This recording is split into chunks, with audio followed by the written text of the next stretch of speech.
Okay. Let's go ahead and get started. This is Liberal Studies 191. It's the 10th of May, and we're recording. And I'll try and keep this such that we can see one another. Alyssa, Benilda, welcome. All right.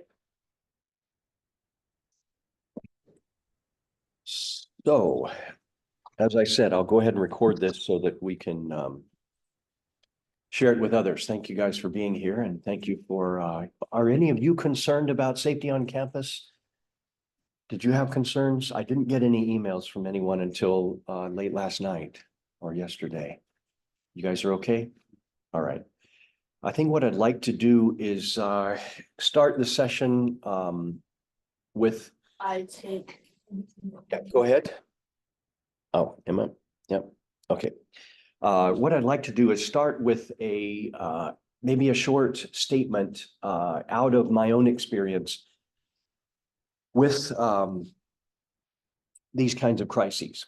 When I was working in London and then Germany, I was part of one organization that had about 800, 900 personnel all across Europe.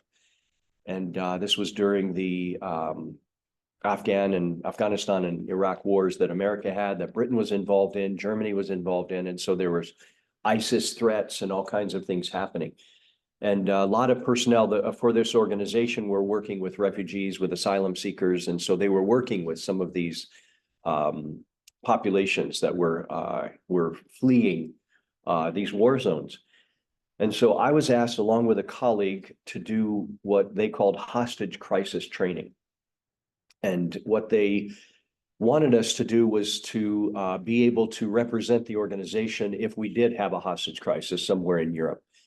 And so we went through 16 hours of captivity, a simulated captivity, which wasn't fun at all. They said that they negotiated things that they wouldn't do to us. I'm not sure what those things were, because they did all kinds of things to us. Strip searched, boots on our necks, our faces in mud. It was an awful experience, but very informing, obviously, to understand some of the feelings that go on. And even though it was a simulation, I've got to be honest, it was horrific. You know, it was like I didn't have the capacity to step back and say, everybody's just acting. You know, this is play acting. It didn't feel like that. It was amazing. We were hooded. We were all kinds of awful things. So anyway, what I want to say is, out of that training, I learned a number of things that I want to share with you guys, if that's okay, for a few minutes. Just to give you, I hope, some sense of, well, what I came out with was, I think I could survive this. About 85% of hostage victims survive, okay? So you need to know that. The vast majority of people survive a hostage crisis. Those are the statistics, so be encouraged. A couple of other things that I want to share with you and that I think are important. One is the idea of being gray. Have you ever heard this term before? That we should be gray. What do you think that means? The trainers told us, always be gray. In other words, don't stand out, right? I found out that if you're on an airplane and the airplane is hijacked, typically you would want, as me, as a male, as a white male especially, I want to sit toward the back against the window. And if anything like any of this is triggering to you, please let me know, and you know we can work that out. Why is that? Because hostage takers will take the easiest person they can reach, right? So they usually don't shoot females. They almost always shoot males. When they say, we're going to shoot somebody if you don't give me what I want, they'll grab the first male, and typically it'll be a white male. They'll grab the first person they can see, and those are the people sitting in the front of the plane. So they always say, sit in the back against the window.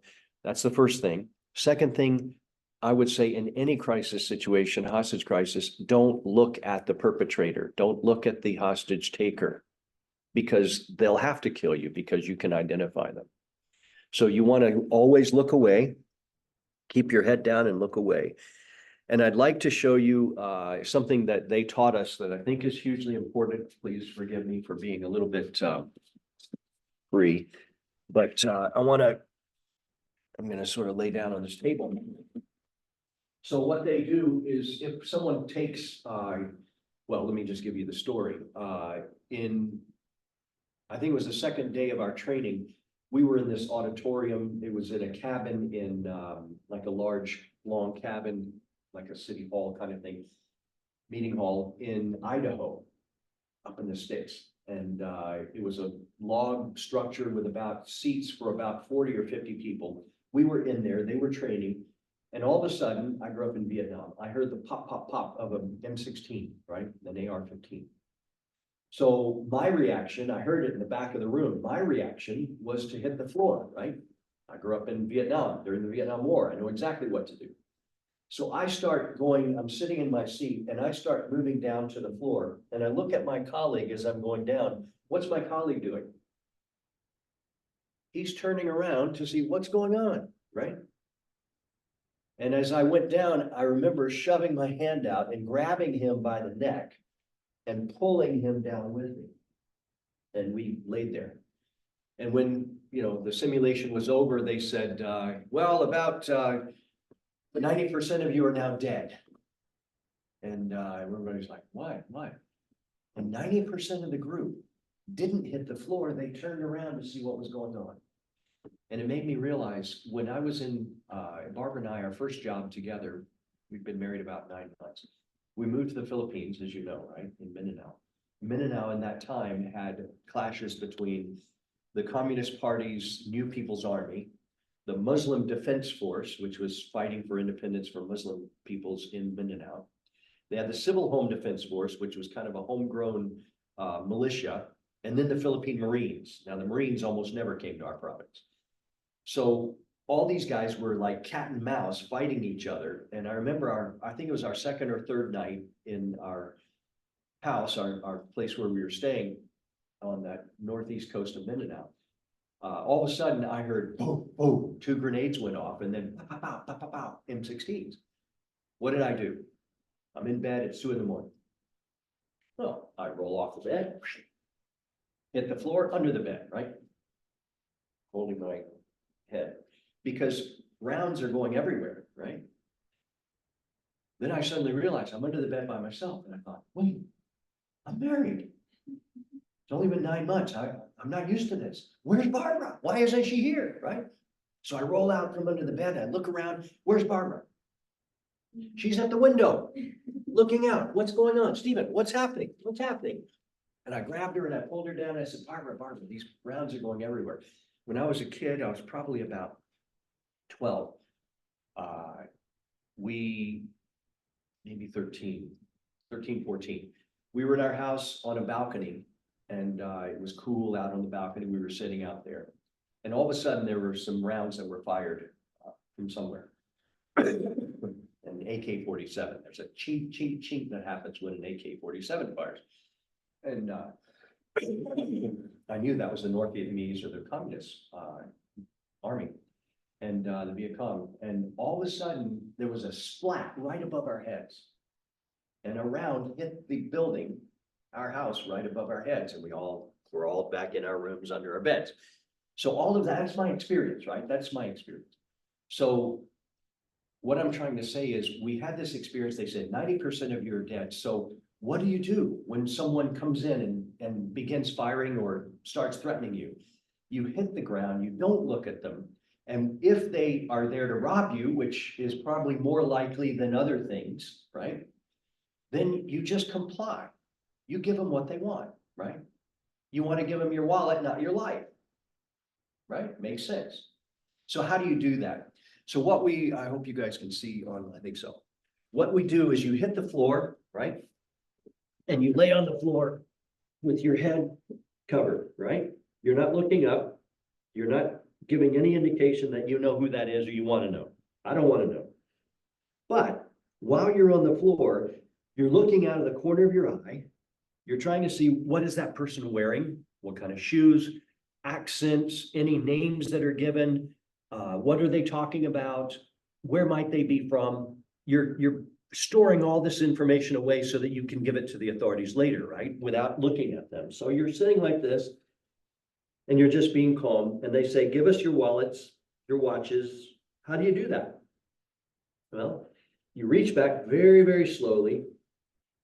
You raise your hand to let them know what you're doing. You reach in your wallet, in your pocket. You get your wallet and you hold it up, and they can come and take it. That way you're not going, here you go. And now what happens? They have to kill you because you have seen them, you can identify them. So when we talk about being gray, what we're talking about is, how can I be not noticeable to that person? How can I make it so that they just walk by? And in these school shootings, usually the people who die are the people who are looking up. The people who hit the floor and go in the corner, the people who hide themselves. All of the stories coming out, I just hid, I got under my desk, I hid next to somebody else, we were just in a pile, we just acted like we were dead. That's how people survive these things. And so as horrific as it is, 85% of students survive these shootings, 87%. So I want to give you a sense of reality, but also a sense of hope. That if we can pull ourselves out and not be noticeable, then there's a far higher chance that we survive these things. The other thing I wanted to say is, as someone who's gotten this training, the hostage crisis training, when I walk in a room, I always am aware of the weak points in the room, right? Or on campus. And so a few years ago, I was teaching, helping teach, I was TAing in the university theater. You know, the one that goes underground, a really deep, big room with 500-600 seats. And I noticed that at the bottom, where the lectern is, there are two entrances right here, right? On either side. Those are, no one can see anyone who would come in those entrances because they're deep, you know, they're under the ground, right?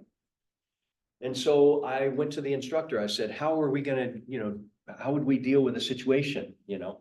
And she said, oh, I don't know. I never thought about it. Well, see, for me, that's the first thing I think about. When I came in this room, I thought, we're in a line along here. Thankfully, we're not the first room, because often what happens is they come in the first room if they're coming this way, right? If they're coming that way, they come in the first room there. So we would have time to barricade or whatever, lock the door. So I just want you to know, I've already thought about all that, and I would do whatever I can do to protect you, right? Not everybody feels that way. We had a TA who said, I'm not putting my body between me and, you know, students, I'm out.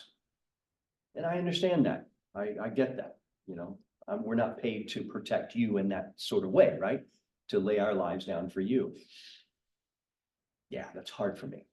And it's, you know, when this weapon was found in the dorms in North District, Barbara said, Stephen, look, I know you. Don't be a hero, okay? And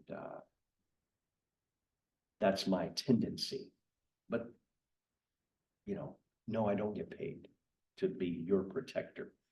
But I see that as my role. So just know that that's in my DNA. I can't help it. It's a gene. I think it's a gene. We were robbed, our attempted robbery, when our first year in Riverside. And we came up, we were riding bikes. We didn't have a car for our first year because we thought we were going back to Europe. So we rode bikes everywhere. You ever had a week of groceries on the back of your bike? Yeah, it was really an interesting year. But we had ridden bikes in Europe as well. So we came home, unlocked the door, opened it, and there was a 16-year-old kid right there in the kitchen. He had broken the side window of the kitchen door and had come in. And I had already identified that as the weak place in the house because it was behind a shrub. He could get in behind the shrub, break the window, come in, and then go. So I put a deadbolt at the top, right? I took some measures myself. We were renting the place, but I said, no, I'm not leaving this open. Because you could break the glass and just open the door. So I put a deadbolt up.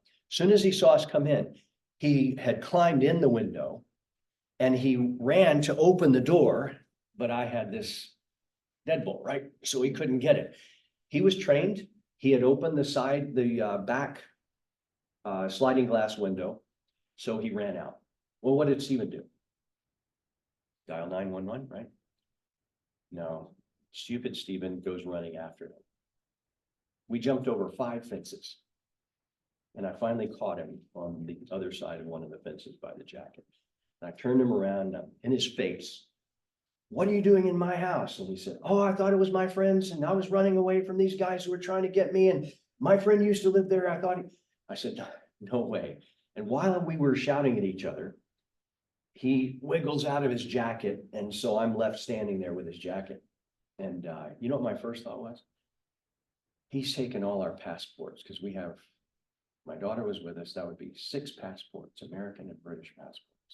And it's like $200-300 to replace those things. So I'm thinking, he's got our passports. He's going to sell them for a couple $1,000s each, right? That's what they're worth. Anyway, I shouldn't have done that. He could have easily knifed me, could have shot me. But that's my tendency, right?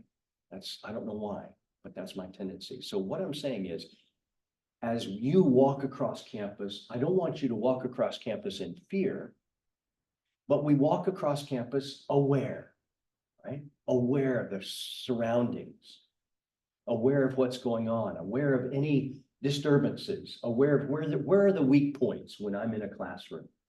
And what might I do? Just like any professional athlete thinks about, or college athlete thinks about the different plays that they're going to make. If I get the ball here, am I going to shoot? Am I going to go? If my defender's here, which way am I going to go? These are all things that athletes do. They play these things out in their mind. So when they get in that situation, they've already done it in their mind. We have to do the same thing, regrettably. This is the world we live in, right? This is the dangerous world we live in. So we have to think about, what am I going to do? This table goes straight against that door, right? We're going to do these things. And we all hit the floor. We get on the floor probably around right there. If anybody stands up to look in, they don't see anybody in here because we're all against that wall, right? We think about these things before we have to experience them. So I just want to encourage you that there is hope, but we live in a very real, difficult world that's dangerous. And we never know when these things are going to happen, whether it's in a supermarket or whether it's on campus or whether it's in the dorm, we don't know. So we just need to be aware, not afraid always, but aware. Does that make sense? So I just want to give that to you as a word of challenge and encouragement. All right, any questions or comments? I know this is not easy to hear, but I think it's important that we talk about these things. Okay. All right. Thank you. So what I'd like to do with our time, the first, let's see, we'll go for another 40 minutes or so. I'd like for us to engage with ideologies. We said that the natural sciences give us what? 3 legs of the stool: natural sciences, social sciences, and humanities. So we've been through each of those. What do the natural sciences give us? Anyone? I can get in the chat here and make sure. All right. Natural sciences give us the scientific method, right? Or the scientific process. Taemun Cook, scientific process, right? So the scientific method is, we use it all the time, as we said. We use it when we decide what we're going to wear in the morning. We look at the weather, we say, oh, it's going to be about 82 today, high of 82. I think I'll wear that sweatshirt because I can take that off because I have my other shirt underneath, right? We think about these things. We make observations. We have hypotheses based on those observations. Then we test the hypothesis. We come outside. Yeah, it's a little chilly right now, but it's going to warm up. I think I'll layer, right? And then we do it and it works. And then we can do it again and again and again. We use the scientific method all the time. So the scientific method, the social science, the natural sciences. Social sciences give us what? Anyone remember? They give us a methodology for getting other people's point of view, right? Interviewing, asking questions, engaging, learning people's languages, whether it's actual languages or learning slang or learning the context in which people grow up. If you're going into education, you need to know who your students are, right? What are they coming from? Are they getting lunches? Are they getting enough sleep? Are their families calm and supportive? Are their families, are they from a disturbed family? We need to know these things as educators, right? So that's what the social sciences give us, is the ability to get their point of view, right? And then we get to the humanities. And what do the humanities give us? They give us the ideologies that we have, the beliefs, the values. Ideologies are the ideas, right? Ideo, the ideas in our head.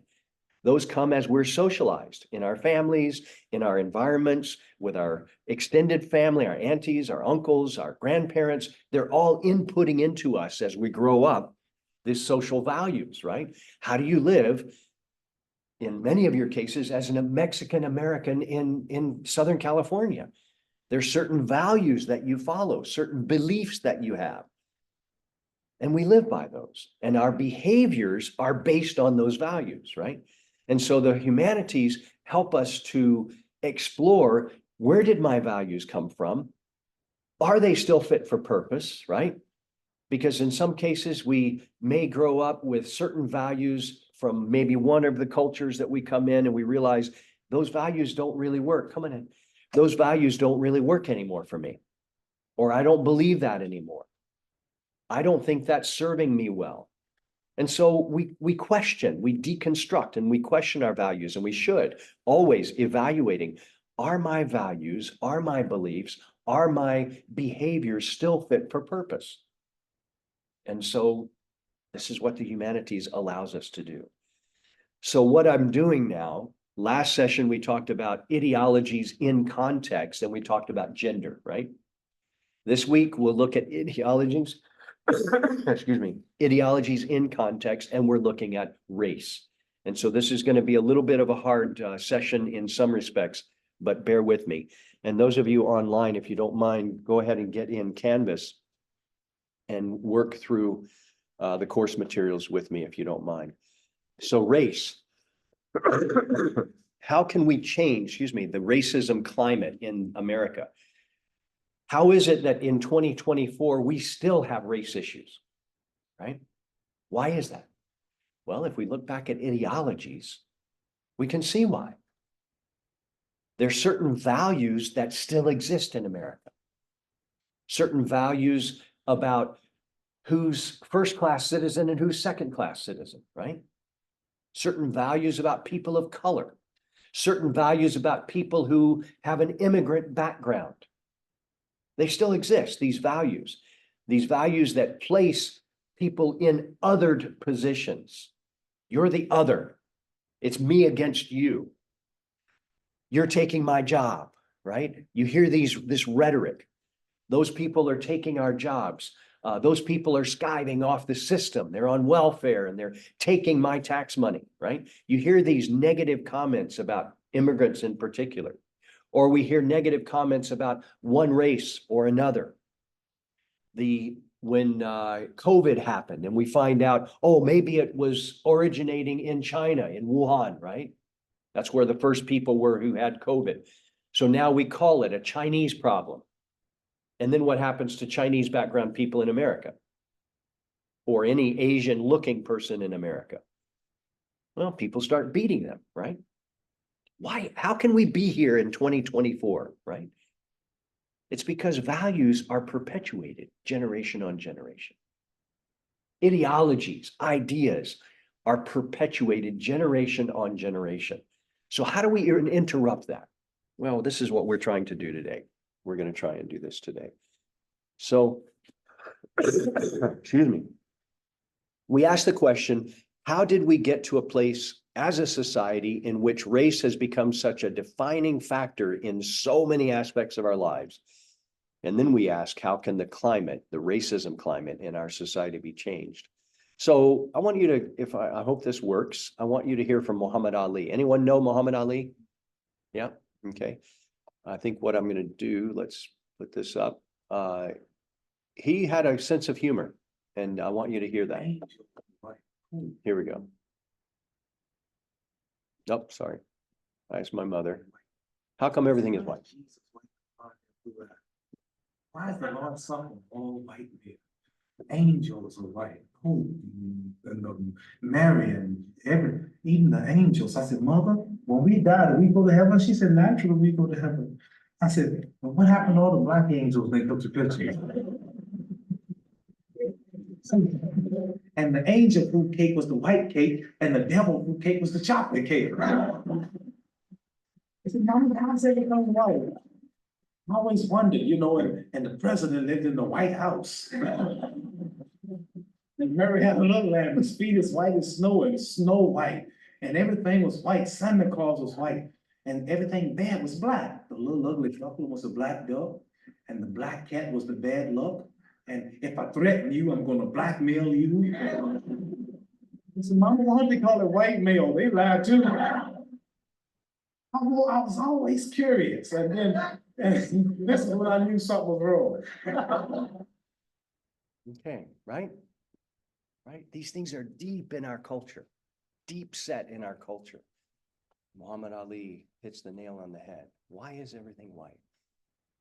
So what I'd like to do is, I want to invite you to think about some of the bases for racism in America, and how did we get to a point where particularly African Americans were so denigrated and have been and continue to be so denigrated in our society.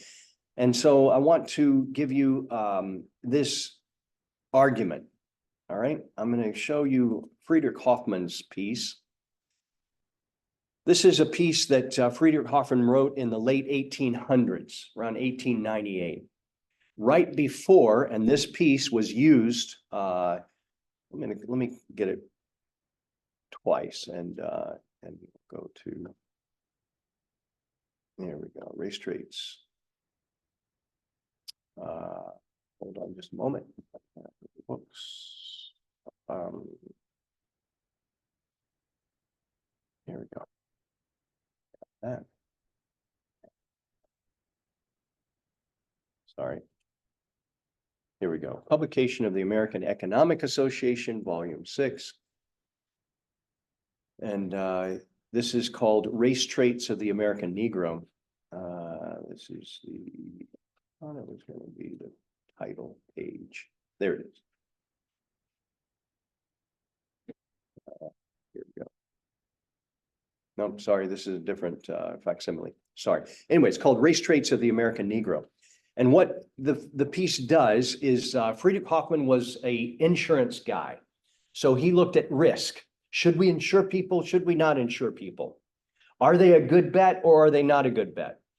Are we going to insure this house or this family? Well, their house is in a good neighborhood. They pay their bills on time. They're stable. There don't seem to be any floodplains. There don't seem to be a lot of fires in this particular neighborhood. They're a good bet because they'll pay their premiums year after year, right? Month after month, and nothing will happen. So we'll get the premiums. So that's a good deal, right? For the insurance company. What if somebody's in a bad neighborhood? The houses, maybe there've been 2 or 3 house fires in the neighborhood. Maybe a flood goes through every 10 years. Are we going to insure that house? Well, we're going to question it. And if we do insure it, we're going to have high premiums, right? Because we want to make sure we get our money back. So this was Friedrich Hoffman's job, was to decide and crunch the numbers. So what did Friedrich Hoffman take upon himself to do? Well, he had done some good work. He did work about dealing with malaria, dealing with health issues, and did some good work. Well, he took it upon himself to write a piece called The Race Traits of the American Negro to determine, excuse me, what is the future of the American Negro, the Black person in America? What's the future of the Black race? This is a time of eugenics, right? When eugenics, can anyone tell me what eugenics is? Anyone know? Thankfully, we don't do this anymore. Well, there's some who would like to bring it back, but we don't do this anymore. Eugenics is looking at race and making sure that you keep your race pure, right? So what Hoffman's doing is he's giving numerical and statistical reasons to separate out races, biological reasons to separate out races.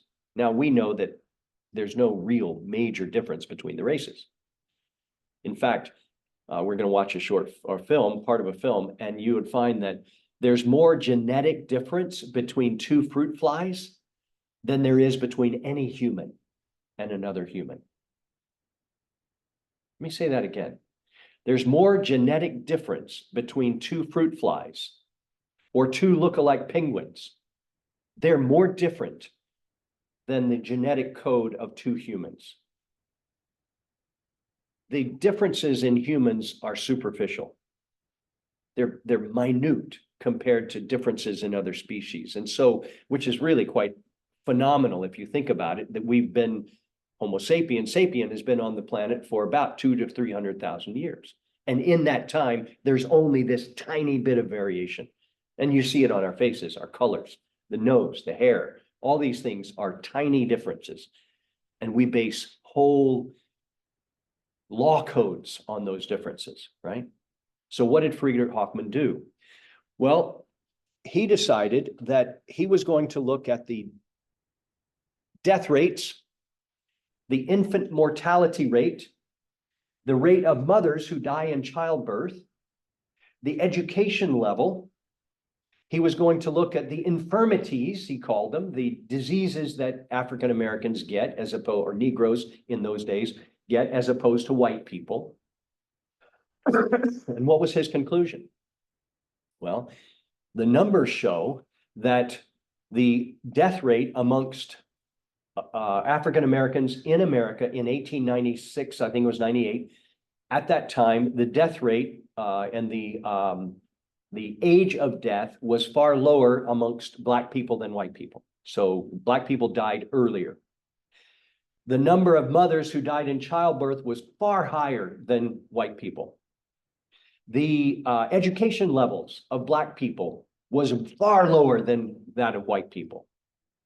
The infant mortality rate, in other words, from 0 to 5, how many infants die in that population, far higher, skyrocketed compared to that of white people. So what was Hoffmann's conclusion? Within about 2 to 3 generations, Black people in America will be extinct. That was his conclusion. So what does that say about insurance? Don't insure them, right? And so what did the US government do? Shortly after this piece was published, the American government passed the Jim Crow laws. What are the Jim Crow laws? Anyone want to give me hazard a guess? Jim Crow. Wasn't it like segregation laws? Yeah. Exactly. The segregation laws and what came out to be separate but equal, right? So we're going to separate out Black people from white people. They're equal, you know, all, what did the Constitution say? That we are all created equal, the Declaration of Independence, all men are created equal, right? So we're equal, but we're going to separate out. And they used Hoffmann and others to say, we'll separate Black people out from white people and they'll go away. They're going to go extinct anyway, because the race is, as Hoffmann said, infirmed. It's a badly put together race. And so the laws came out, separate but equal. Black people will ride in this part of the bus, back. Black people will sit in this part of the restaurant if we even allow them in, right? Black people should have their own restaurants, their own hotels, their own swimming pools. All of these things should be separate, their own schools, their own doctors. All of these things need to be separate. And we're going to keep the races apart and make sure that we have laws that don't allow Black people to marry white people, right? Because then they will infect the white race. So there was what was called the one-drop rule, right? The one-drop rule, if you have 1 drop of Black blood in you, you're Black. So this was the world that we lived in from 1898, 99, 1900, all the way through to 1965, right? And the Civil Rights Act, when we struck down these separate but equal laws, the Jim Crow laws. Do we still have some of these laws? Why is it that Black Americans had such a high infant mortality rate? Why did they have such a high rate of disease, infirmities? Why did they have such a low education rate? Why were they more likely to die young than older? Hoffman said it was biological, genetic. Why do we say? The system was against them, absolutely. Systemic racism, institutional racism, absolutely. So when you look at why Hoffman didn't, well, he was playing into the ideologies of the day, right? Nobody looked to see there's no running water in most Black people's homes. And I'll be honest with you, I was driving through Eastern North Carolina. I've driven through Alabama, places in Alabama. There are still African-American communities that don't have running water. There's still Native American communities that don't have running water in their homes. What are we doing? Right? What are we doing? Why do we have such an unequal distribution of services across America? These are questions we need to ask. Is the system working for us? Is it fit for purpose? These are the questions that we've got to ask. And so Hoffman came up, as you can see, with these statements. This is on page 95.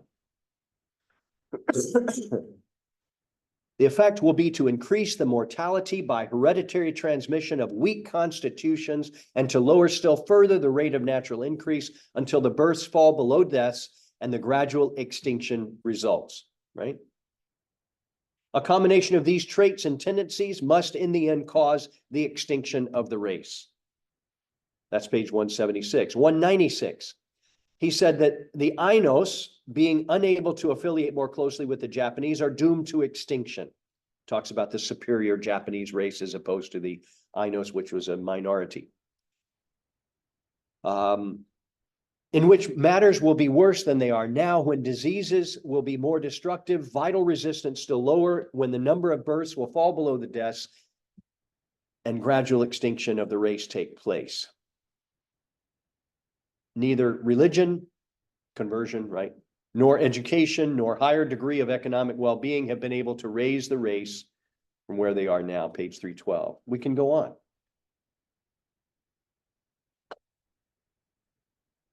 Extinction, extinction, extinction, page 318, 320, 321. This was what Hoffman found out. And so American ideologies were based on Hoffman's statements here. He was considered to be a scientist. So what's the result of that? Let's go on. This comes out of Brown versus the board. This is the Library of Congress. And what I did was I was looking for this whole notion of a century of racial segregation. This was put together 1849 to 1950. And I just wanted to give you an overview. Look at this. This is the Brown versus the Board of Education, right? When we said Black people will have their own schools. And so there's that.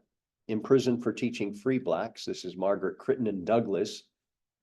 In Virginia, she was teaching any white person who shall assemble with slaves or free Negroes for the purpose of instructing them to read or write shall be punished by confinement in the jail and by fine, right? So that's a code in Virginia law. Upholding school segregation, the Roberts case, 14th Amendment, which allowed the federal government to protect the civil rights of individuals, including African Americans, against state encroachment, was ratified in 1868. The amendment also defined national citizenship and extended it to former slaves freed by the Civil War. All right. So this is interpretations.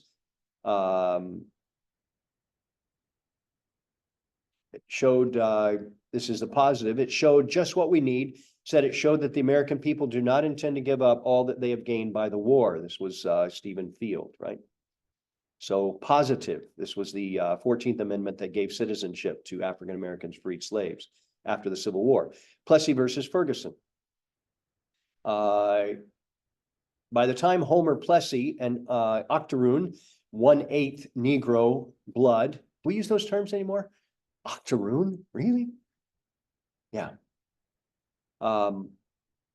he had 1/8 Negro blood, who lived in New Orleans, challenged that city's right to segregate public transportation by riding in a whites-only rail car.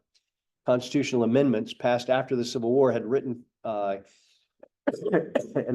provide protections and rights for Negro citizens had been eroded. Louisiana state courts ruled against Plessy, and his subsequent appeal to the U.S. Supreme Court was denied in 1896. The impact of Plessy was to relegate blacks to second-class citizenship. They were separated from whites by law and by private action in transportation, public accommodations, recreational facilities, churches, cemeteries, and school in both northern and southern states. Racism was not just a Southern problem. All right, keep that in mind. Negro National Committee was formed in 1909. The Pink Franklin case, Franklin left his employer after receiving an advance on his wages. A warrant was sworn for his arrest under an invalid state law. Armed policemen arrived at Franklin's cabin before dawn to serve the warrant without stating their purpose, and a gun battle ensued, killing one officer. Franklin was convicted of the murder, sentenced to death.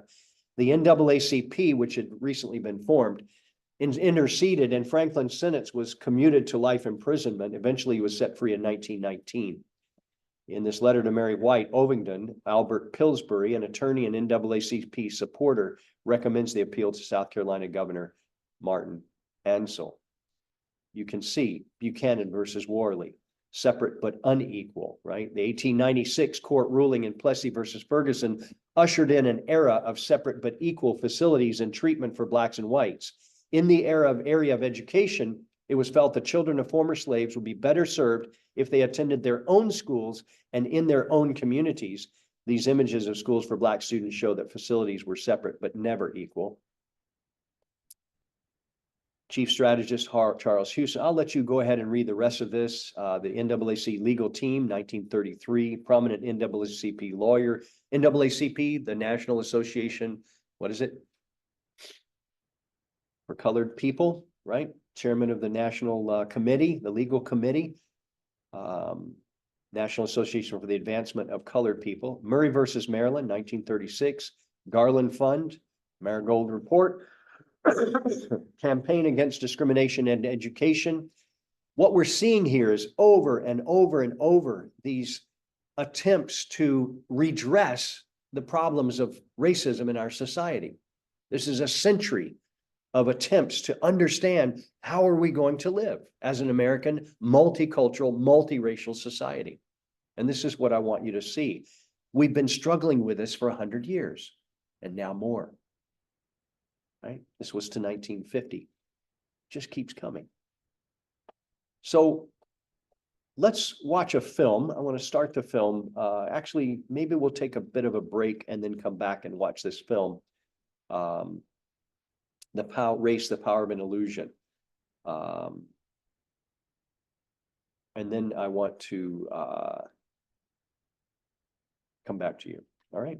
Should we take a break? 5 minutes? 10 minutes? 10 minutes? Croissant or no croissant? Croissant, 10 minutes. All right, good. We'll take a 10-minute break. Let me pause the recording. And you can say this is something specific to the Negro versus whites and other groups. Scientists are part of their social context. Their ideas about what race is are not simply scientific ones, are not simply driven by the data that they are working with. That is also informed by the societies in which they live. Informed by the societies in which they live, the ideologies of those societies, right? This is why we study ideologies. What is the context from which each of these scientists is coming from? And that will tell you what their ideologies are going to be. Cultural, social context is so important. At the turn of the 20th century, American society was riding a wave of confidence as an emerging industrial power. And the face of its power and prosperity was white. African Americans lived under the yoke of Jim Crow segregation. Most surviving Native Americans had been banished to reservations, and new immigrants crowded into urban ghettos. Disease was rampant. Death rates soared. Infant mortality was high. To many, this reflected a preordained natural order. Those that looked wanted to confirm what they saw, which is to say that the proper place of, say, the Negro, or in other regions of the country, the Native American or the Chinese, were at the bottom of the social and political hierarchy. And if you can say that they are fundamentally biologically different, then they should be. Then it's natural for them to be at the bottom of our social hierarchy. The biology becomes an excuse for social differences. The social differences become naturalized in biology. It's not that our institutions cause differences in infant mortality. It's that there really are biological differences between the races. For Prudential life insurance statistician Frederick Hoffman, those differences could lead to only one fate for African Americans. In Vital Capacity, he wrote, "The tendency of the Negro race has been downward. This tendency must lead to a still greater mortality, and in the end, cause the extinction of the race." Hoffman's Race Traits and Tendencies of the American Negro was published in 1896, the same year the Supreme Court legalized segregation. It was one of the most influential publications of its day. What's interesting is that it resonated in the minds of so many other social observers of the time, the extinction thesis. It fit into their notions of how races become ascendant in the world. They looked at other groups of people in various stages beneath them as approaching the completely civilized state. Hoffman presented his statistical data as unimpeachable science. He compared rates of death and disease between African Americans and whites, and, not surprisingly, found enormous disparities. But his data analysis was flawed. He ignored the insidious effects of poverty and social neglect on health. In contrast to today's belief in Black physical superiority, Hoffman concluded that African Americans were innately infirm. As such, attempts to improve their housing, health, and education would be futile. Their extinction was inevitable, encoded in their blood. By the 1920s, a single drop of blood reflecting African ancestry could identify any individual as Black and inferior in every way. In the not-so-distant past, many of these students would have been considered contaminants, were they to have bred into the superior white race. 28 states passed laws forbidding intermarriage to safeguard white racial purity. Racial purification was one aim of the eugenics movement. The science of eugenics rested on simple Mendelian genetics. One gene each from father and mother, it was believed, gave rise to any trait, physical, behavioral, even moral. Some of these things were things like the ability to play chess, rowdiness, congenital feeble-mindedness, virtually any cultural or behavioral trait you could imagine. Now, the mistake that they were making was assuming that complex behaviors could be reduced to simple Mendelian genes. Nonetheless, eugenicists used the science of the day to advance a social agenda widely accepted in white America. To breed the best and the brightest, always white, and breed out society's worst and weakest, of all colors.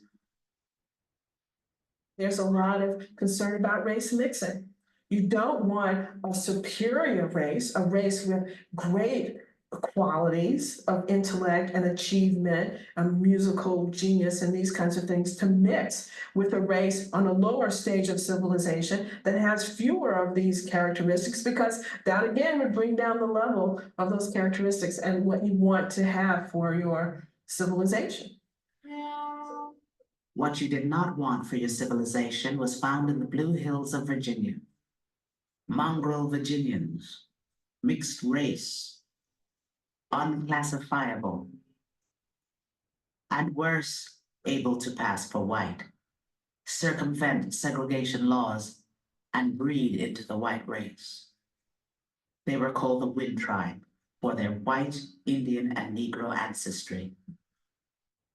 A combination of the worst racial traits, a badly put together people, said Charles Davenport, leader of the American eugenics movement. To keep America's mongrels at bay, eugenicists proposed a series of restrictive measures unthinkable today. Yet they were adopted within and outside of America. Taken to their extreme, they fueled one of the century's greatest horrors. The Nazi propaganda machine pointed out that their eugenic policies were entirely consistent and in fact derived from ideas of American race scientists. At the 1936 Olympics in Berlin, Hitler's Aryan race was to have confirmed its place at the top of nature's hierarchy.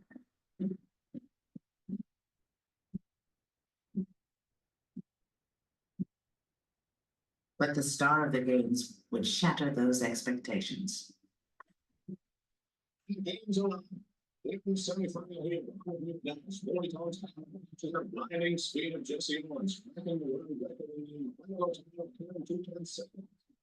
As a child, Jesse Owens had been chronically ill, destined, it seemed, to fulfill Hoffman's extinction thesis, until a teacher intervened. When he first asked me to go out for the track team in 5th grade, Owens wrote in his autobiography, "It wasn't because he saw any potential champion in me. It was because he saw a potential corpse."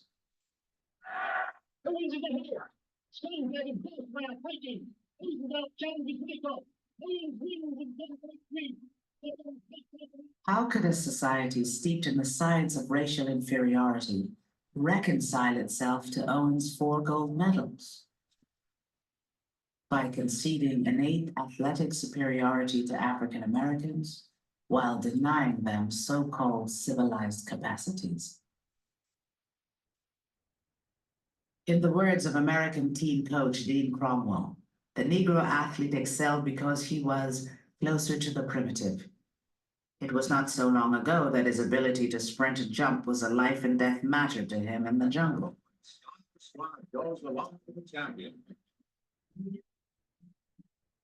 The competition was grand. We're very glad to come out on top. Thank you, Ray County. A flurry of debate between racial scientists and those contesting their assumptions greeted Owens' accomplishments. With the rise of the great Negro athletes in the 1930s, it became this question that there must be a reason that they're great, and that reason must reside in biology rather than in culture or history or circumstance. And Jesse Owens was picked apart. When the African-American anthropologist and physician Montague Cobb is trying to explain why Jesse Owens was such an outstanding track star, he does so by talking about his body. He talks about his feet. He talks about his legs, his calves, his chest capacity. And he comes to the conclusion, of course, that, you can't say that Negroes have some special characteristics that make them more fit as runners. Among the few who challenge racial science, Cobb wrote, "There is not one single physical feature, including skin color, which all our Negro champions have in common, which would identify them as Negro."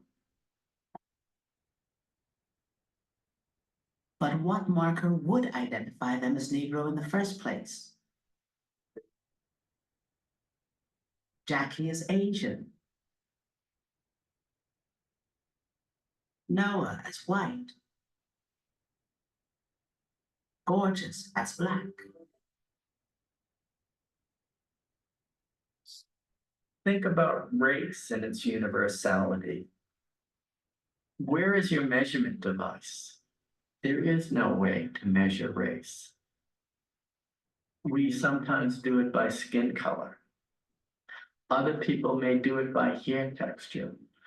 Other people may have the dividing lines different in terms of skin color. What is black in the United States is not what's black in Brazil or what's black in South Africa. You know, tell them how big these fingers at the plate with that one. My favorite trivia question in baseball is which Italian-American player for the Brooklyn Dodgers once hit 40 home runs in a season? No one ever gets it right, because the answer is Roy Campanella, who is as Italian as he was black. He had an Italian father and a black mother. He's always classified as black. You see, American racial classification is totally cultural. Who's Tiger Woods? Who's Colin Powell? Colin Powell's as Irish as he is African. Being black has been defined as just looking dark enough that anyone can see you are. When I was a child, one of the things my father bought me was a set of Time Life books on science. And a book on evolution had in it a cell color scale that went from 1 to 36. And I would spend hours putting my arm against the scale in the book, the picture in the book, trying to figure out what number my color was. And I couldn't quite find myself on the scale. You can be either 19 or 20. Who would be this one? I don't know if it matters how stand you are. I'd say that John and Noah, both white by appearance, and Jackie and I both fit under the Asian classification. But I guess the thing that surprised me was with the skin color test, you know, what should you technically call the entire group?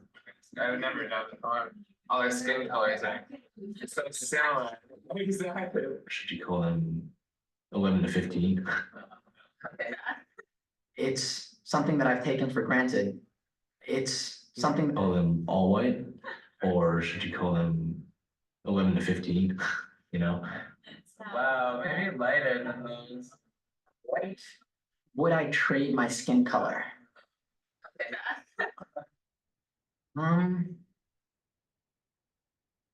I probably wouldn't trade my skin color.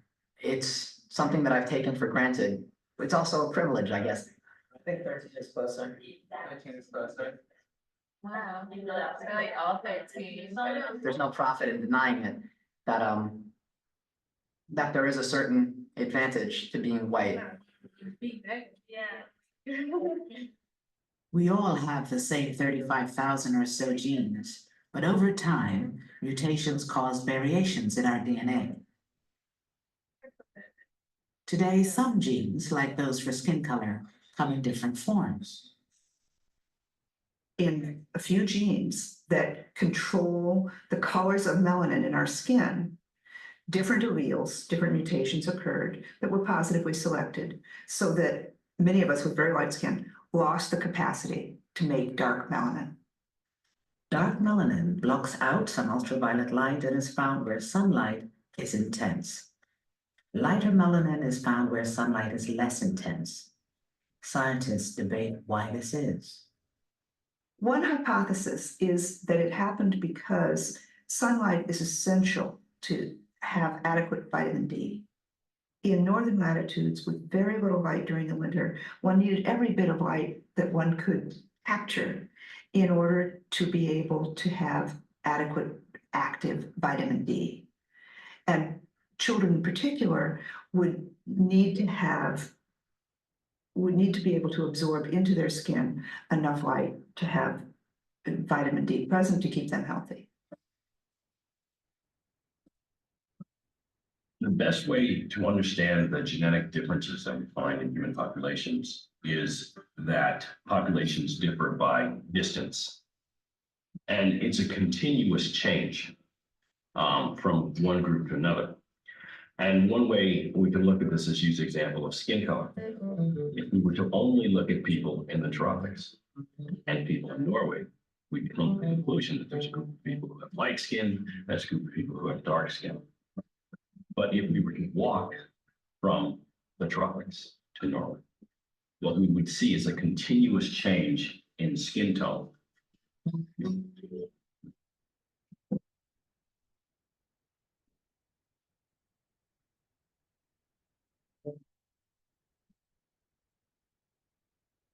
And at no point along that trip would we be able to say, oh, this is the place in which we go from the dark race to the light race.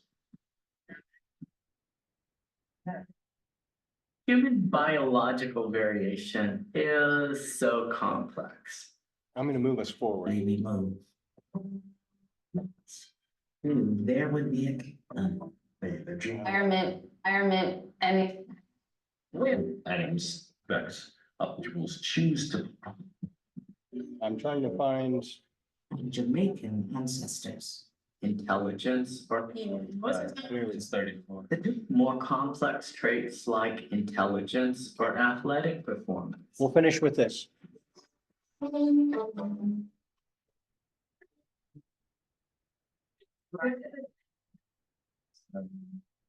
Wait, who was the person you said was gonna be most similar? Jamaican. what's his name? She's 34. The tools of modern genetics allow the students to explore the idea of race and concordance. From the beginning, they believed they would be most similar genetically to those whose racial ancestry they believed they shared. Who would you say was gonna be most different? No, he's. Nah. They have now sequenced a small loop of their mitochondrial DNA. If we want a very fine scale for assessing how similar we are to each other, person by person, we can do that by sequencing that small bit of mitochondrial DNA. mtDNA is a second set of DNA found in the cell's mitochondria. It does not code for any traits and is inherited only from our mother. Now, what will it tell us? It will tell us a whole lot about one of our ancestors, our mother's mother's mother's mother's mother. Wow. I think everyone has blood. The student's mtDNA appears as the letters A, C, T, and G, representing the 4 nucleotides that define our DNA. The students are sampling a small sequence, about 350 letters long. They find that most of it is identical, one to the other. What is not is highlighted in yellow. Wow. Jeez. Wow. Differences with everybody. Cause I'm different, I'm really different. Jamil thought he'd have the fewest mtDNA differences with Gorgeous. But I was more like Kirill than I was like Gorgeous. She has like 12 differences, and like Kirill is it's like white is for his background. Yeah, he's like and like we seem completely different. It's less differences. But I mean, it's hard to tell because we don't. I mean, John thought he'd have the fewest differences with Kirill and with Noah. In fact, John discovered that he had the same number of differences with Kirill as he had with Jackie. Only 3. That's not bad. I think mine. Okay, you get the idea, right? That the differences that we have can't be coded according to race. That's the bottom line. So I hope this has been informative. I want to finish with a statement. Anyone heard of Leona Lewis? Let's see.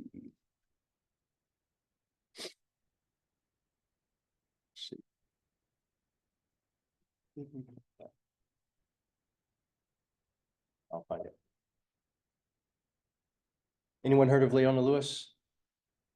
Yeah, okay, so I want to hear from, if I can find it.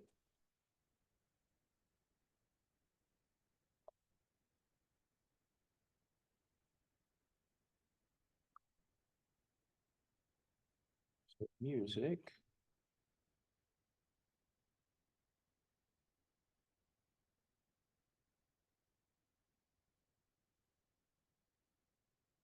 All right, I thought I had the,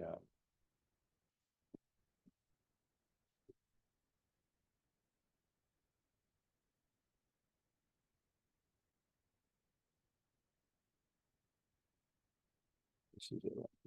Okay, we're gonna finish with this. Oh, come. Yep, yeah, I agree. Okay. I want to finish with this because we said we would look and we've got 10 minutes and this will be 10 minutes. We said that we wanted to find out how do we change the racism climate, right? How do we change the climate in our societies? This is Leona Lewis, singer. She won, was it Britain's Got Talent? I think that's what it was. I think it was, or The Voice.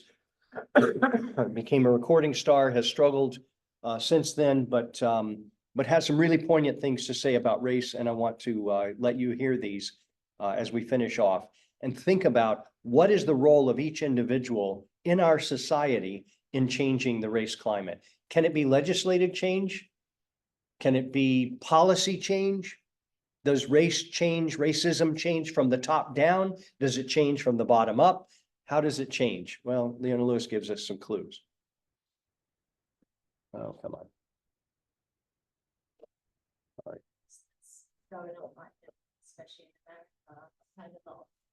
This is a result of some of the riots, race riots, and race riots from some people's perspective. Hi, everyone. And just protests from wanted to others. share something because with all the heaviness that's going on right now, especially in America, I've heard a lot of people in the UK saying, "Oh, yeah, it's really bad in America." It's not like that in the UK. But I wanted to share an experience I had because it's been stirred up so much with everything that's going on this week. A few years ago, me and my dad were on a high street in London. It was somewhere in Chelsea. And at the time, my management company was, I think it was in Fulham. So we were walking around the area and I just had a meeting with my management and I just bought a new place and I wanted to get some like bits and pieces for it. And we saw this cute little shop that we went into.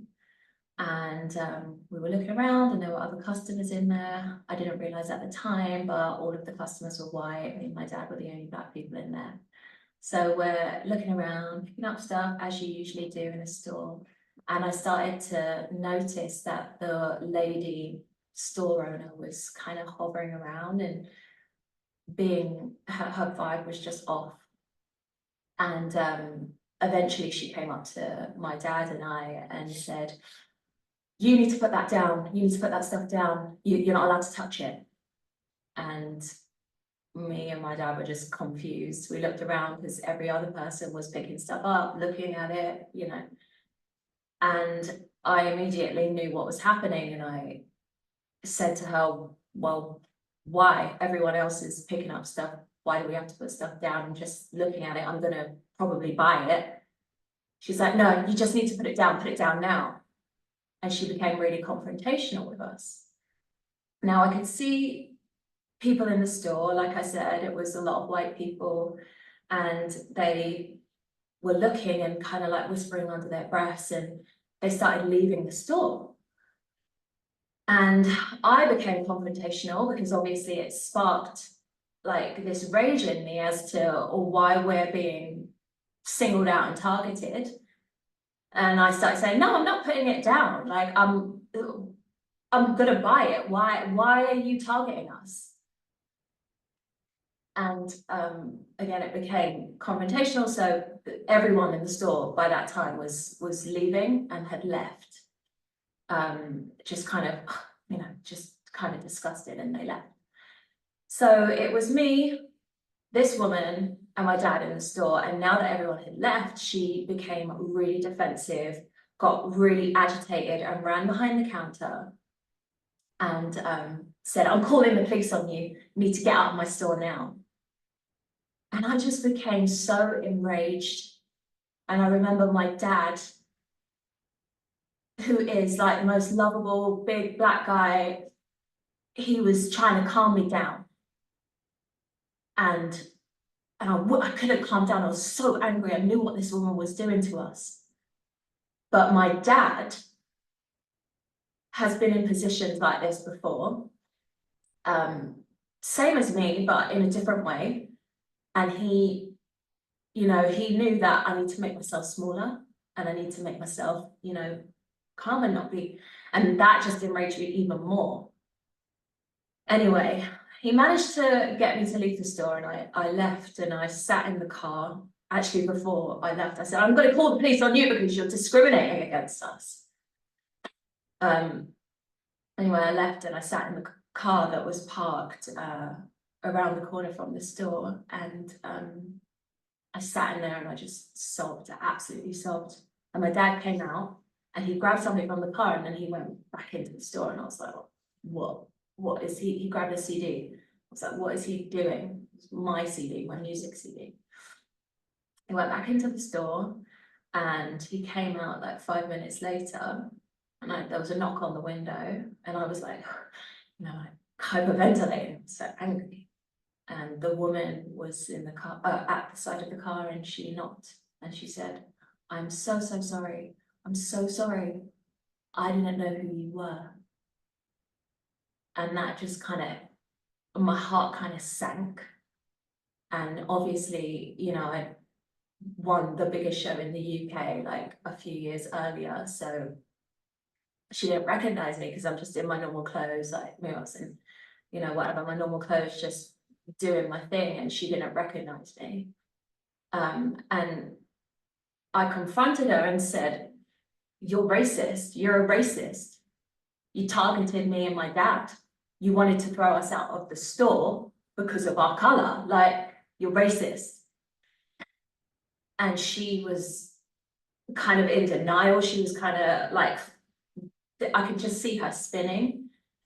And she was very like, no, I'm not. I just got scared, you know, and I thought you were going to take something. And I'm like, that is the conditioning that we have. That is racism. Like this conditioning that we were going to take something, Black people, oh, they're going to steal something, or there's something to be scared of, or people with darker skin tones are, you know, they're going to do something bad. You know, it's this conditioning that we have. So when people in the UK are saying, no, we don't really, you know, it's not something that we have here. It's not really a problem here. It is a problem. It's a big problem.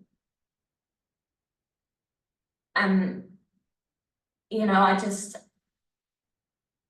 wish that the people in the store, that the white people in the store that all left, they left out of disgust because they knew something. They knew it was wrong and they left, but they didn't say anything. And because they didn't say anything, the situation escalated. So we were left on our own with this woman in the store who became more agitated and felt like people were leaving because my dad and I were disrupting the peace. No, they were leaving because they were disgusted at this woman's behavior, but they didn't say anything. So for the people that are not speaking out or not saying anything, like, you're the people that left. You just left. You kind of, oh, it's disgusting, but it's going to disrupt my day too much to really get involved and really stand by their side and say, hey, what are you doing? Why are you targeting them? This is wrong. So when I see messaging of, you know, don't stay silent, say something. It's real. You need to say something. You need to stand with us and you need to acknowledge that it's happening, because when you don't acknowledge that it's happening, you're diminishing the pain and you're diminishing our humanity. And especially in the UK, you know, there are a lot of areas where there are white areas and you could feel maybe that, you know, you're in this bubble and this is not happening, but come to the areas where there's predominantly Black populations, ethnic minorities, come to those areas. I dare you, come to those areas and see. You'll see it's underfunded. There's lack of resources. You know, I grew up in Hackney. I grew up in a predominantly Black area. It was underfunded. This is the reality of what's happening. And you know, it's sometimes, for me, that's why my refuge is music. And I'm a singer, I'm a musician, and that's my refuge, always. And sometimes I feel like maybe I can't articulate myself properly when I'm just talking. But obviously in this circumstance, I have to speak about it. And I hope it's coming across how I need it to come across. Because I'm just in pain and I'm tired and I'm sick of it. And you know, I'm someone who's mixed race. My mum is white, my dad is Black. And I had a beautiful representation of what that unity meant for me. Because when that comes together in the most loving way, it is the most beautiful thing. Equal and beautiful. But that's not the reality of what's going on.